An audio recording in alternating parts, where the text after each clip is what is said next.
Welcome back, Spinfluencer.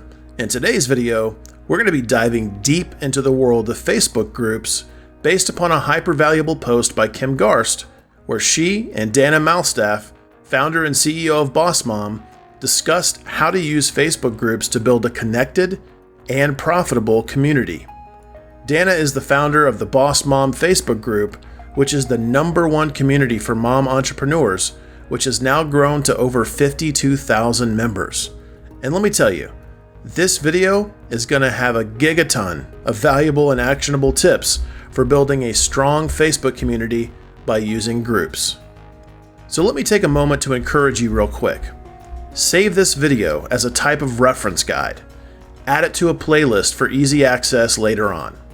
Use the timestamps in the description to jump to the sections and tips as you need certain refreshers. And don't be selfish. Share this video with others that you know could benefit from it. Deal? Right on. In this video, thanks to the post made by Kim Garst, we're going to dive into Dana's wisdom and get answers to questions like, should you have a Facebook page, a Facebook group, or both? How do you get the right people into your group? What types of content should you be sharing in your group to facilitate great engagement? And what types of businesses should be using Facebook groups? Again, this video is going to be jam-packed with valuable tips and takeaways. So before we dive into all the goodies, let's take a quick moment to thank our sponsor for this video. Let's take just a quick moment to shine a light on our sponsor for this video, Content Cucumber. Content Cucumber is a game changer for getting quality written content on demand. Whether you need quality written content for your blog, SEO content written to grab traffic, thoughtful product descriptions, marketing emails, social posts, or even your regular newsletter, Content Cucumber makes creating that written content easier and faster, and without all the hassle of hiring a writer or finding a freelancer. Not to mention, when you sign up for Content Cucumber, you get access to a dedicated and outrageously helpful writer that gets to know you and your business and will help with all of your written content needs. Your writer also suggests topics, revises articles, and is qualified to advise you on your content marketing strategy. And when you sign up for Content Cucumber through our sponsored link on this video, you get one flat rate monthly pricing. No more paying per article, no extra charges, ever. With Content Cucumber, it's like having a full-time writer on staff. You request, they create, you receive. That simple. Save hundreds of hours of your time by using Content Cucumber and get content on demand. Sign up for Content Cucumber today. Sponsored link in the description. Okay, put on your waders, get ready to take notes, and let's jump into the fountain of Facebook groups. First up, let's tackle this big fundamental question, since it's often the first question that business owners and creators ask when it comes to Facebook, and that is, should you have a Facebook page, a Facebook group, or both? So let's talk about Facebook pages first. Many businesses have a Facebook page, but aren't sure whether they should also have a group. Some people even wonder if they should just discard their page altogether and focus exclusively on building their group. According to Dana, groups and pages serve two very different functions. Facebook pages, she says, are much like a menu outside of a restaurant. You look at it before deciding whether or not to even come in. Most people use their page as a sort of billboard to showcase their content, their Facebook Lives, or their podcasts, and basically to just keep their fans in the loop with what they're up to. In this way, pages, according to Dana, are very much about you and not so much about engagement. Now onto Facebook groups. A Facebook group, on the other hand, should be an ecosystem. It should be able to run largely on its own and shouldn't be dependent upon you. If you create your group the right way, Dana says it should operate like a little city or a town that essentially runs on its own. All of a sudden you have an ecosystem and it's not dependent upon you. And in this day and age where we are constantly creating content, constantly being online, constantly having to do, I think the idea that something could run without us is very liberating. Dana really saw this in action a couple of years ago when her dad passed away. For several months, Dana was unable to participate in her own group. However, during that time, The group continued to grow, and people didn't stop engaging because she had created an engine that could run without her direct involvement. Another benefit of having a Facebook group is the sense of community and belonging that you just don't get with a page. Let's talk about building the community. Years ago, I remember Ryan Deiss saying, "People will buy content and they'll pay for training, but they stay for community." This is so true. If your group is a place where people feel accepted, where they feel seen, and where they feel like they're being heard, there's a sense of family. Everyone is on the same path. And there's a really interesting dynamic that just doesn't happen anywhere else on social media. Being an entrepreneur can be isolating, and it's easy to start feeling, quite frankly, kind of crazy. But when we're surrounded by people who have the same interests and passions as us, we suddenly feel much less so. Dana says, "We're surrounded by proximity and workspaces or our neighborhoods with people that we didn't choose. And those people may be wonderful, but they don't always share our exact passions. And inadvertently, even though they care about us, they may end up making us feel bad about what we love to do." And I'm not sure about you, but I think she's pretty spot on. Now that we've touched on the differences and advantages of pages and groups, let's talk about how to get the right people into your Facebook group. Getting people to join your group is usually the first challenge you'll face. Asking friends and family to join your group can bolster your numbers in the beginning, but in the end, Dana doesn't recommend this. These people won't actually be interested in your topic or niche. Instead, she says it's better to only bring the right people into your group, even if that means having a slower start. One strategy Dana's used to grow her membership is getting featured on shows and podcasts. Dana has actually been featured on 1 to 2 shows every week for the past 6 years. And while this may sound like a ton of work, it actually can end up saving you time. And here's why. It lets you grow your group without having to create a ton of new content. Instead of constantly writing blog posts, doing lives on different topics, and doing new trainings each week, you can say the same things to different people, as opposed to saying different things to the same people. Another way that Dana gets a lot of people into her group is through Facebook's suggested groups feature. Because her group is so active and engaged, it's often suggested to people based upon their own interests, activities, and interactions. And Kim asked Dana how Facebook chooses which groups to recommend, and she admitted it's a bit of a moving target. However, she compares the process to how lookalike audiences work when you're doing Facebook ads. And she said, it's going to take a lookalike audience of the people that are in your group. Then, it's going to start recommending your group to people that look like the people that are in your group right now. Which, if you're not familiar with Facebook lookalike audiences for ads, that's exactly what it does. Based upon the data that you already have, like a customer email list, Facebook will find other people who are very similar to your current customers across many different data points, and then they'll allow you to advertise to them as well. So once you start getting the right people into your group, what types of content should you post in your group? We already talked about how your Facebook page content tends to be more about you, what you're doing, and what you're trying to promote. However, your group content should definitely be mostly about your members. According to Dana, the best way to do this is to ask the right questions. There are 2 types of questions that she recommends asking: decision support questions and opinion questions. Decision support questions, this is where you're asking for feedback from your group members, kind of like a focus group. For example, you could show people 3 photos of your podcast cover and then ask them to vote on their favorite. And according to Dana, there's no better way to build a buzz for your new products or offers, and no better way to get engagement. However, she doesn't recommend using polls when asking these types of questions, as they're very unhelpful from an engagement perspective. Instead, ask people to comment with their answer.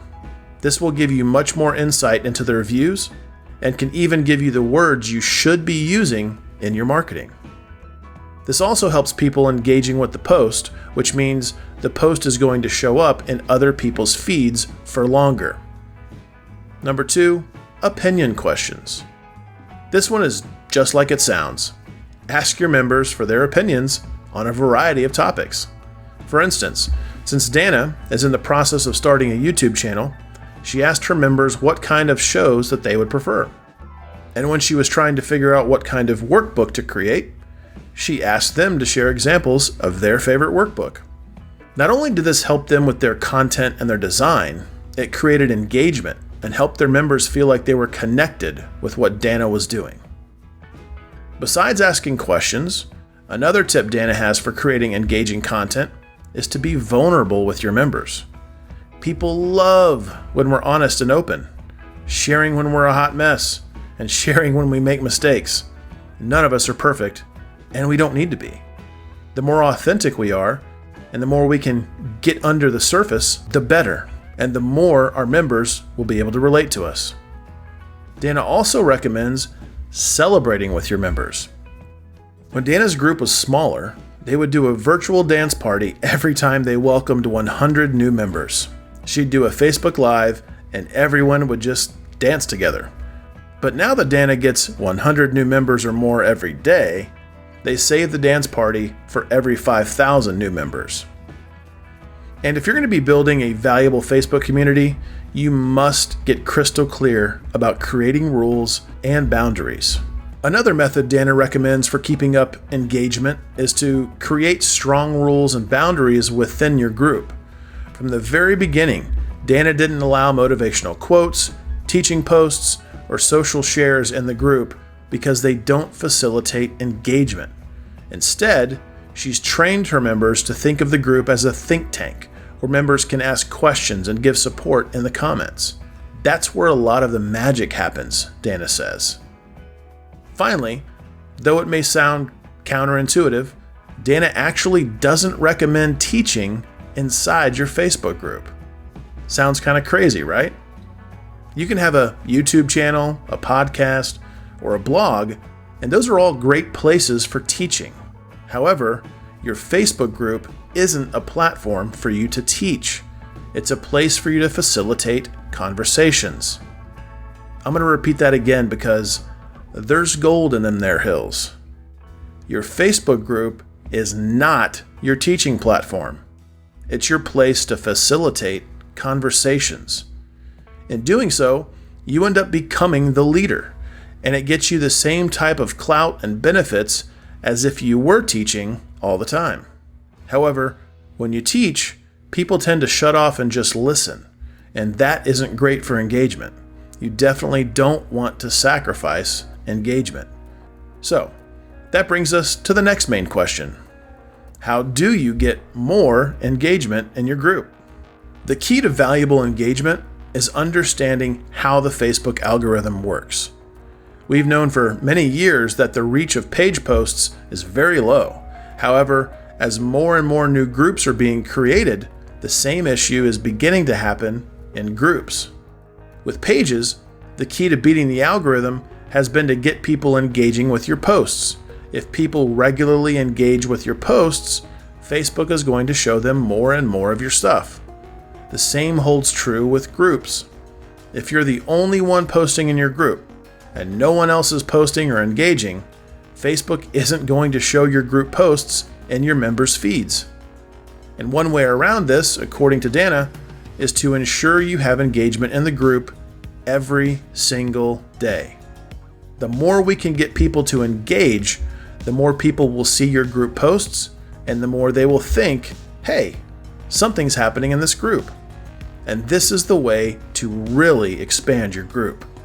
In Dana's group, they get between 70 and 75% of their 52,000 members engaging in some way every month, and they have around 4,000 to 5,000 new posts each month. Now that is engagement. So once you get things cranking and great engagement is happening, when should you add moderators to your group? Now in the beginning, you'll likely do all the moderating of your group yourself. However, as your group grows, you'll probably find it necessary to add a small team of moderators. These moderators help out by deleting posts or comments, notifying people who aren't following the rules, and just generally helping to create a positive, engaging vibe within the group. Now, while Dana says her moderators are all volunteers, she does her best to reward her mods through supporting them, lifting them up, and through helping them grow their own groups. As soon as possible, Dana also recommends having a person who is dedicated to adding people to the group. Now, in Dana's group, this is a particularly important role because they ask for emails when people join the group, and they add around 1,000 people to their email list each month using this one strategy.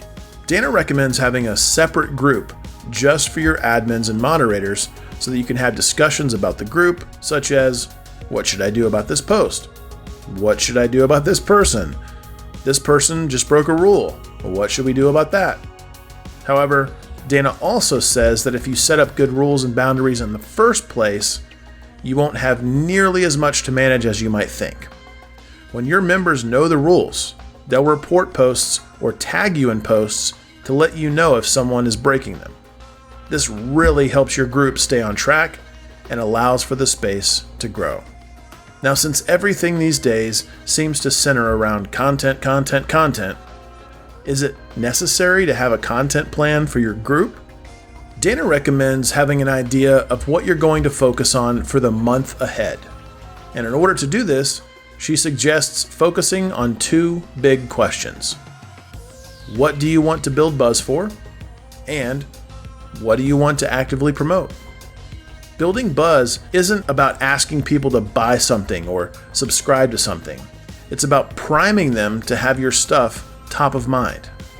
It helps build up familiarity so that when you do actively promote something and you want people to buy, they've already been hearing about it and thinking about it for a while.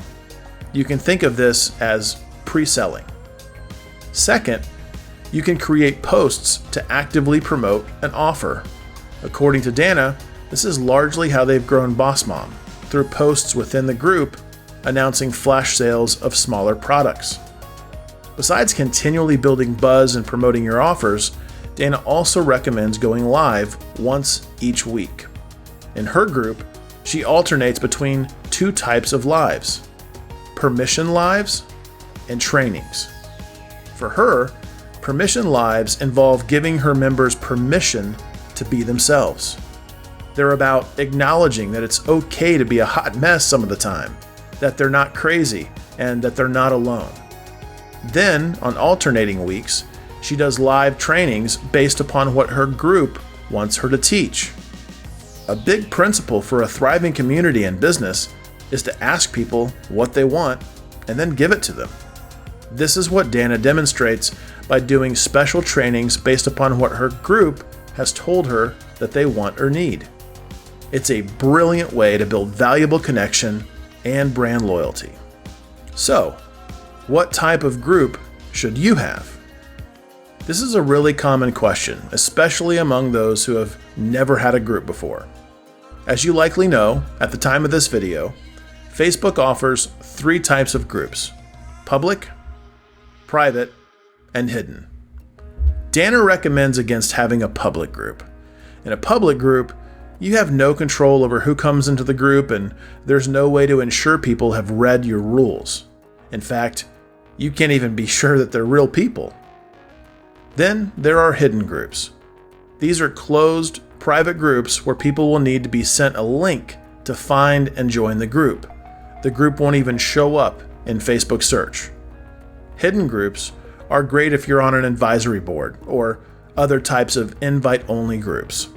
But other than that, Dana recommends using a private group. With private groups, you have the ability to ask new members to answer 3 questions before they join. This is a great feature for helping to moderate the group. Have a paid group? Dana recommends using a private group for this rather than a hidden one. Not only are hidden groups a pain to find, but you want people to be able to see and know that you have paid groups or programs that they can join. Now, what types of businesses should be using Facebook groups. Facebook groups are great for many different types of businesses. However, according to Dana, it may be harder to have and grow groups where you're talking about highly sensitive information like trauma, life coaching, etc. These types of groups will require a lot more effort from you, as there's a larger necessity for a feeling of safety and protection. That said, it can still absolutely work, and there are massively thriving groups in that space. Dana has seen large, thriving groups for divorced moms, for any type of diet you can imagine, and for women who love to ride horses, etc. According to Dana, the more specific you can be in terms of your niche, the better. Obviously, Facebook groups are great for business-oriented topics. However, because this niche is really saturated on Facebook, it'll be even more important to be smart about how you name your group. Dana recommends against using a catchy name. Instead, think in terms of which keywords people are searching for. Name your group based upon what your group is and what you're doing. You're not trying to be huge, you're trying to be really specific, and you're connecting people in that space. You can then grow from there. So, should you have a free group or a paid one? According to Dana, your free group should be much more about facilitating conversations. Your goal is to make sure everyone else is raised up and that you're walking that line between giving permission and training, like we talked about earlier. And most of all, remember, your group isn't or shouldn't be all about you. On the other hand, your paid group will definitely be a bit more about you, as people have signed up specifically to hear more from you. For Dana, her paid group is where she spends a lot of her time, as that's where she's getting her income. It's all about getting people results, so obviously, that will require much more of her time and attention. The rules are different in her paid group as well. They still don't necessarily allow promotional content. However, if a member is launching something and the group can help heighten those results, they try to do that. And one thing that Dana does every week is ask the members of her paid group for their aha moments. She then creates screenshots with those testimonials with their permission and shares them in the free group. This helps facilitate moving people over from the free group to the paid one. This is a brilliant strategy on so many levels. All right, Spinfluencer, I sure hope you're getting a lot from the material today. Another big shout out to Kim for posting this great information, and to Dana at Boss Mom for sharing some of her wisdom with us all. You can discover more about both Kim and Dana at the links in the description. And before we wrap up today's video, let's hit some final thoughts and takeaways. Facebook groups are huge right now, and it very well could be a valuable asset that you should be leveraging for your business. And understanding how others like Dana are building and growing big, engaged, profitable groups is just the inspiration we all need. If you'd like to watch Kim's full interview with Dana, you can check it out at the link in the description. And as always, I'd love to hear from you about today's video. Which of the strategies or tips in this video are you going to implement in your group? Let me know in the comments below. And if you're not yet subscribed, hit that subscribe button. Thanks for watching, Spinfluencer. If you found value in this video, please consider sharing it with others on your socials. See you in the next video.